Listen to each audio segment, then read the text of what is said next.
Bonjour et bienvenue sur le podcast Couple Heureux. Je m'appelle Pascal Kionkion et je vais partager avec vous toutes les clés pour être heureux à deux.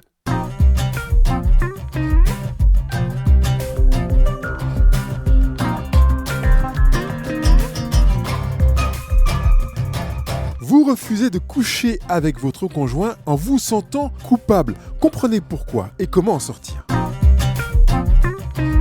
Bonjour, je suis ravi de vous retrouver et je voudrais vraiment montrer un véritable intérêt pour ce sujet parce que c'est fréquent et je me dis même pourquoi je n'ai pas abordé ce sujet précédemment. Merci à la personne qui a suggéré cette thématique d'aujourd'hui. Refuser de coucher avec son conjoint sans se sentir coupable. Ce qui n'est pas évident, c'est que dans un engagement conjugal, il y a une sorte de contrat tacite qui fait que par conséquent, et de plus en plus dans nos générations récentes, ce qui n'est pas le cas dans les générations antérieures, puisque dans la réalité intérieure de nos aïeux, le rapport sexuel était une obligation conjugale, c'était un devoir, et même, disait-on, dans l'approche catholique, que s'il n'y avait pas eu rapport, le mariage n'était pas consommé. Donc vous comprenez qu'il y avait une notion d'obligation, de devoir. Un devoir conjugal passe par un rapport sexuel. Là, aujourd'hui, on n'est pas dans cette obligation, dans cette notion de devoir. Vivons la relation, faire l'amour, quand elle nous parle. Donc il y a une véritable liberté pour laquelle j'ai envie d'insister, même si ça paraît évident, donc je ne vais pas l'insister beaucoup, sur le fait qu'il n'y a aucune obligation à faire l'amour avec son partenaire. On est plutôt dans une démarche de choix, de volonté, d'aspiration, de désir, d'envie, de plaisir, et puis même s'il y avait procréation, mais vraiment, la notion de choix est essentielle. Donc, vous n'avez pas à vous obliger à avoir un rapport avec votre conjoint, comme vous ne pouvez pas obliger votre conjoint à avoir un rapport avec vous. Et je ne le dirai jamais assez, dans un couple, même marié, il y a la pénalité en cas de viol. Ce n'est pas parce que c'est votre conjoint que vous pouvez le forcer à avoir des rapports avec vous. Ça s'appelle du viol, même dans le cadre du mariage. Donc, il est possible de refuser les rapports, il est possible de refuser le nombre de fois qu'on veut, il n'y a pas de quantité, de nombre, de fréquence, etc. Il est possible de le faire, et sans culpabilité, en disant « je ne voulais pas ». Ça ne me parlait pas, par conséquent, j'ai choisi de ne pas donner mon corps, de ne pas offrir mon corps ou prêter mon corps. Alors, encore une fois, on est dans une, obligation de liberté que l'on s'impose à soi-même. C'est très bizarre de dire ça, l'obligation de liberté qu'on s'impose à soi-même, mais aussi une obligation de liberté que l'on s'impose par rapport à l'autre. Avec ce premier postulat, il est tout à fait légitime qu'on ne se sente pas coupable de ne pas avoir de rapport avec son conjoint. On peut refuser parce qu'on n'a pas envie. Et dans ce parce qu'on n'a pas envie, eh bien, j'y vois un certain nombre de raisons. J'en ai même noté 1, 2, 3, 4, 5, 6, 7 raisons qui rentrent dans ce grand chapitre de « je ne veux pas coucher parce que j'ai pas envie ». Et évidemment, toutes ces raisons sans aucune culpabilité attachée à cette pas envie. Culpabilité, peut-être elle peut être présente si vous vous rendez compte que vous ne voulez pas parce que vous voulez manipuler, etc. Mais si ces raisons sont vraiment fondées, les 7 raisons que je donne là ici qui rentrent dans « j'ai pas envie de coucher avec mon conjoint », je vous invite à le vivre sans aucune culpabilité. Je n'ai pas gradué l'intensité des raisons, je vais les aborder les unes après les autres, de manière assez rapide, et vous encourager à aller travailler sur vous-même, à aller puiser dans les sujets qui sont abordés par les spécialistes dans ces différents sujets, pour que vous puissiez avancer dans cette réalité qui fait que vous n'avez pas envie de coucher avec votre conjoint, pour soit revenir vers votre conjoint et décider d'avoir envie de coucher avec lui, donc là on revient sur une des 7 raisons autour de la raison principale qui est « je n'ai pas envie », soit de changer de conjoint, ou de couper la relation. Ça sera à vous de voir. Mais la première raison que je vois dans « j'ai pas envie », je t'ai bien dit qu'il n'y a pas de hiérarchie, c'est au hasard. La première raison que je vois, c'est qu'on n'est pas disposé, que ce soit, on va dire d'abord une femme, elle n'est pas disposée. Je parle d'abord des femmes parce que les femmes sont beaucoup plus sensibles à la capacité qu'elles ont à entendre leurs émotions. Les hommes ont plutôt tendance à entendre leurs pulsions. J'aime pas faire ce clivage homme-femme, un peu comme le fait l'auteur du livre les hommes viennent de Mars et les femmes de Vénus. Ça m'arrive très très rarement de le faire parce que je trouve que c'est pas forcément évident. Il y a beaucoup plus de nuances qui sont à apporter. Il s'appelle John Gray, pour information. Beaucoup plus de nuances qui sont à apporter. Mais en même temps, là, on est dans une réalité qui est assez, pas cristallisée, mais marquée par le fait qu'une femme est beaucoup plus sensible à ses émotions. Elle écoute davantage ce qu'elle ressent. Elle écoute davantage ses envies. Elle écoute davantage ses non-envies. Et parfois, elle écoute ses non-envies en appuyant sur le frein et en se disant « j'ai pas envie, mais je vais le faire ». Et c'est exactement le cas dans les rapports sexuels. Si on pose la question de savoir quels sont ceux qui simulent le plus dans les rapports sexuels, vous allez voir que sur une assemblée de 10 000 personnes, très peu d'hommes vont lever la main. Parce que les femmes vont accepter le rapport sexuel qu'elles ne veulent pas vivre en simulant parce qu'elles ne sont pas disposées pour le vivre. C'est malheureux, c'est bienveillant, on va dire, c'est gentil, mais c'est dommage. Parce qu'elle passe à côté de quelque chose. D'abord, la femme qui accepte de, quelque part, subir le rapport sexuel sans y être vraiment dedans. Ça ne veut pas dire qu'elle doit avoir son orgasme et sa part de plaisir, mais au moins qu'il y ait l'envie. S'il n'y a pas l'envie, et l'envie d'avoir envie, comme dirait Johnny, ben non, voilà. Vivez le rapport sexuel sans culpabilité en vous disant « je ne suis pas disposé ». Parce que ça peut être le cycle, parce que ça peut être, quand je dis le cycle, je parle des règles, parce que ça peut être d'autres choses, et je viendrai sur les autres aspects, mais en tout cas, ça c'est une première chose. Deuxième chose, ça peut être parce que physiquement, il y a quelque chose qui coince. Mal au dos, mal aux dents, céphalée, qui est assez classique, grosse préoccupation, etc. Et là, on va glisser doucement sur la deuxième raison, mais je voudrais juste quand même dire que c'est valable aussi pour les hommes, parce que j'ai parlé des femmes en premier, parce que c'est beaucoup plus fréquent chez une femme, vu qu'elle est en mesure, elle, d'avoir la capacité de savoir s'entendre dans ses émotions, et l'homme a tendance à s'entendre dans ses pulsions, parce que l'homme est bâti avec une nécessité de donner la progéniture, de procréer, donc il écoute davantage ses pulsions sexuelles. Et messieurs, vous avez parfois l'impression que vous êtes fou d'amour pour votre compagne. Est-ce que vous êtes vraiment fou d'amour? Vous avez besoin de décharger. Hein, c'est pas forcément conscient pour un homme d'arriver à faire la différence entre les deux. Certains arrivent à le faire, puis d'autres sont quand même conscients de se dire oui, là j'avais envie de tirer un bon coup. Oui, je l'aime. Mais franchement, si je regarde bien les choses en face, il y avait quand même beaucoup de pulsions sexuelles. Voilà. C'est pas négatif, hein. C'est juste une réalité. La pulsion sexuelle est présente aussi chez les dames. Et je pense qu'il y en a qui vont dire, bah oui, moi aussi, hein, parfois j'ai juste envie de tirer un bon coup à mes dames. Donc, c'est rien de négatif, c'est un constat. Donc, que ce soit un homme ou une femme, pas disposé, eh ben non. Parce que c'est le cycle, et je rappelle, enfin je l'ai déjà dit, hein, pour ça je dis je rappelle, que les hommes aussi ont des cycles, ils ne sont pas aussi carrés, structurés et marqués que chez la femme, mais les hommes aussi ont des cycles de creux et de pulsions désir sexuel. Alors comme ils s'écoutent moins, ils sont moins sensibles à ça. Mais si, monsieur, vous apprenez à vous écouter, vous verrez qu'il y a des moments où vous avez plus envie de faire l'amour et que ça ne dépend pas que de la femme qui est en face de vous et du fait que sa poitrine est gonflée, que ses couleurs de joues sont plus importantes, etc. Et parce qu'elle est à une période de cycle où elle est prête à procréer. C'est aussi par rapport à vous-même, dans votre propre cycle, que vous avez plus ou moins de pulsions en fonction de votre cycle. Donc, apprenez à vous entendre si vous avez envie de découvrir qui vous êtes dans votre cycle intérieur. Ou approchez-vous d'un sexologue qui vous aidera à découvrir vos propres cycles. Au lieu de vous dire, oh là, j'ai pas envie depuis 5 jours, qu'est-ce qui se passe, j'ai un problème. Non, prenez le temps de vous observer et découvrez que vous avez vos propres cycles et que c'est important d'apprendre à les découvrir pour mieux comprendre et mieux fonctionner. Deuxième raison que je rentre dans pas envie de coucher et qui va justement dans cette idée de dire ne vous sentez pas coupable de ne pas avoir envie de coucher, c'est l'insécurité émotionnelle. Quand quelqu'un n'est pas en sécurité émotionnelle, il n'arrive pas à coucher. C'est plus fort chez les femmes parce que, comme je viens de le dire, elles ont une faculté plus facile que les hommes à écouter leurs émotions, mais c'est aussi valable chez un homme. L'insécurité émotionnelle peut se retrouver dans une période, parce que c'est une période où on n'est pas bien. Voilà. Là, on ne se sent pas bien, on s'est pris la tête avec son père, ou bien on va bientôt passer Noël en famille, ou bien on est chez ses parents, justement, et le lieu n'est pas rassurant. Peut-être parce qu'il y a des enfants qui ne sont pas couchés, peut-être parce que les voisins sont rentrés, peut-être parce que nos parents... Voilà, que sais-je, l'insécurité émotionnelle est importante pour vivre l'intimité en lâcher prise.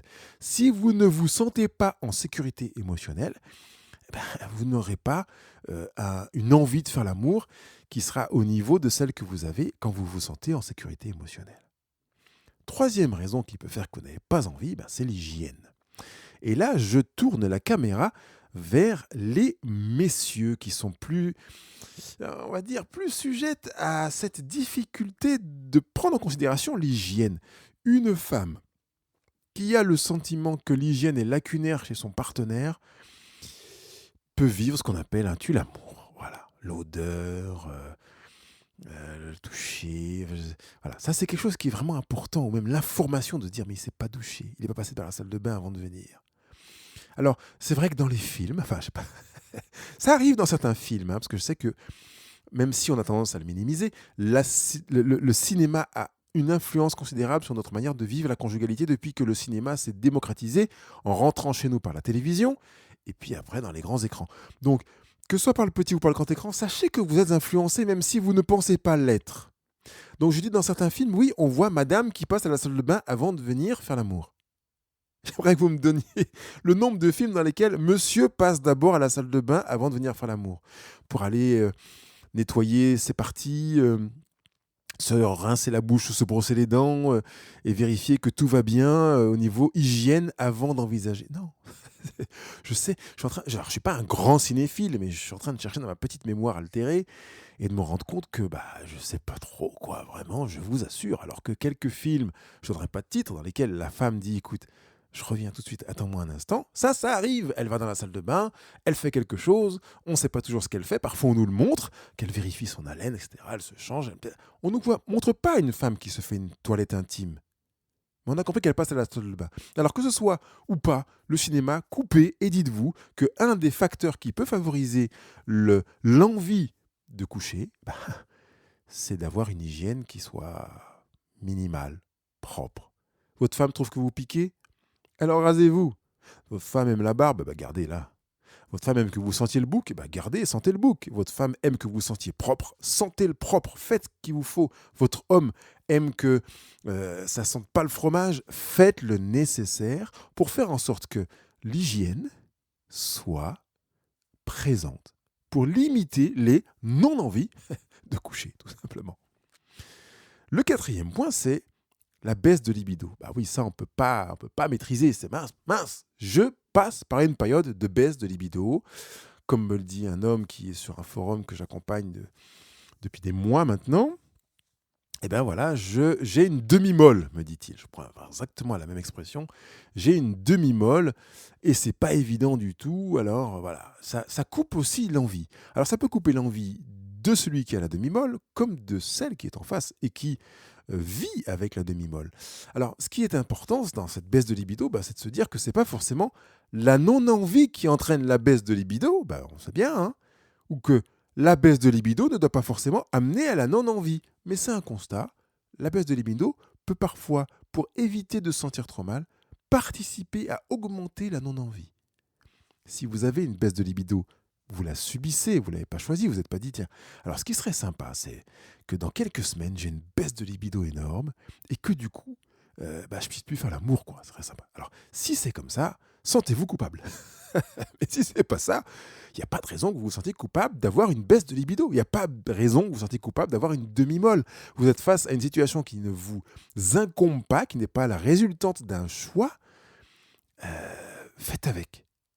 Présentez la situation à votre conjoint en disant là, je ne sais pas ce qui se passe, voilà, je te présente la situation comme ça, et on viendra tout à l'heure quand on s'arrêtera sur la partie que faire. Mais faites face à la situation en disant c'est comme ça, je suis comme ça, je ne peux pas m'empêcher, voilà, c'est comme ça, c'est pas un choix, tout simplement. Cinquième raison qui peut faire que l'on n'a pas envie, on peut ne pas avoir envie parce qu'on a été blessé, déçu, frustré par son partenaire et qu'on a envie quelque part, entre guillemets, de le punir. Alors là, on est dans le genre de domaine dans lequel la culpabilité parfois bat des records. On se sent hyper coupable parce qu'on n'a pas envie, parce qu'on a envie de le punir ou de la punir. Vu ce qu'il ou elle nous a fait, franchement, on n'a pas envie de coucher avec lui, on sait que ça lui fait du mal. Donc on veut serrer la vis donner un gros coup de poing sur la table et en même temps on se sent mal. Alors on est dans ce qu'on appelle le vouloir dire. Ça veut dire qu'on n'est pas forcément conscient parfois de ce qu'on veut dire, parce que parfois on n'est pas forcément conscient qu'on veut le punir. Parfois on lui en veut tellement, on est tellement triste, tellement blessé, qu'on focalise sur sa propre souffrance sans se rendre compte que on veut punir l'autre, ou on veut le faire payer quelque chose. Et on attend qu'il reconnaisse sa culpabilité, son erreur, sa faute, quelle que soit, avant d'envisager de retrouver le chemin de l'envie. Si c'est ça, vous êtes dans le vouloir dire. C'est-à-dire que vous n'avez pas réussi à prendre le chemin du dire en disant « Je me suis senti vraiment blessé quand tu as dit ça et quand tu as fait ça. Je me suis senti vraiment humilié. J'ai eu honte quand tu as eu tel comportement à tel et tel moment. Et par conséquent, eh bien, vous vous êtes auto-verrouillé. C'est dommage pour vous. Quand je dis vous, c'est vous en tant que conjoint, mais c'est aussi vous en tant que couple. Donc, quand vous êtes dans cette impression ou prise de conscience d'une blessure considérable sur le plan émotionnel, finalement, ça rejoint un peu l'insécurité émotionnelle que j'avais dit en deuxième étape. C'est vraiment important de passer par le dire.